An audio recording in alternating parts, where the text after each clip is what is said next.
김건희 여사 관련 모든 사건의 총 예상 형량 종합 분석. 김건희 여사가 받고 있는 여러 혐의가 모두 유죄로 인정될 경우 대한민국 형법의 경합범 규정에 따라 총 형량이 결정됩니다. 이는 각 혐의의 형량을 단순히 합산하는 것이 아니라 가장 무거운 범죄의 형량을 기준으로 가중 처벌하는 방식입니다. 경합범 처벌 원칙. 형법 제38조. 2개 이상의 범죄를 저질러 동시에 재판받을 경우 다음과 같은 원칙이 적용됩니다. 가장 중한 죄의 정한형으로 처벌, 여러 혐의 중 법정형이 가장 높은 범죄를 기준으로 삼습니다. 형의 가중, 가장 중한 죄의 정한형에 최대 1.5배까지 가중할 수 있습니다. 합산 형량 초과 금지. 다만 가중된 형량은 각 범죄의 법정형을 모두 합산한 기간을 초과할 수 없습니다. 김건희 여사 혐의 중 가장 중한 죄, 특정범죄 가중처벌법상 뇌물. 현재 김 여사가 받는 혐의 중 법정형이 가장 무거운 것은 서희건설 관련 1억 원대 뇌물수수 혐의입니다. 특정범죄 가중처벌법상 뇌물죄, 뇌물가액이 1억 원 이상일 경우 무기 또는 10년 이상의 징역에 처해집니다. 이는 법정형의 하한선이 10년으로 매우 높은 중범죄입니다. 3. 총 예상 형량 분석. 뇌물죄의 최소 형량인 징역 10년을 기준으로 경합범 가중 원칙을 적용하면 다음과 같이 예상 형량을 분석할 수 있습니다. 1. 기준 형량 설정.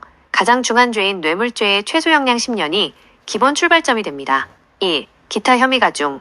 여기에 도이치모터스 주가 조작, 자본시장법 위반 3년 이상 징역, 과 불법 정치자금 수수, 정치자금법 위반 5년 이하 징역, 혐의가 유죄로 인정되면 법원은 이들 범죄의 죄질, 범행 동기, 가담 정도 등을 고려하여 형량을 가중합니다. 3. 최종 선고형 예측.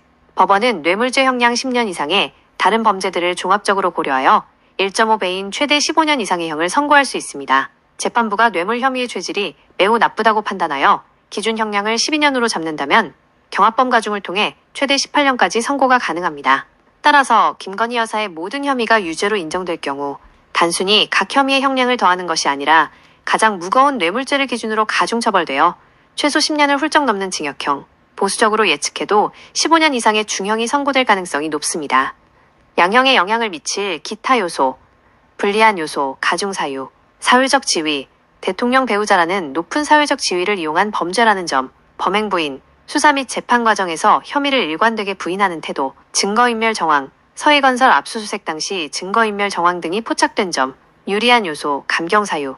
현재까지 뚜렷하게 드러난 감경 사유는 없으나 재판 과정에서 일부 혐의에 대해 무죄를 주장하거나 정상 참작을 호소할 수 있습니다. 결론적으로 김 여사를 둘러싼 여러 의혹이 법정에서 모두 사실로 인정된다면 경합범 가중 원칙에 따라 단일 사건으로 처벌받을 때보다 훨씬 무거운 15년 이상의 징역형이라는 결과로 이어질 수 있습니다.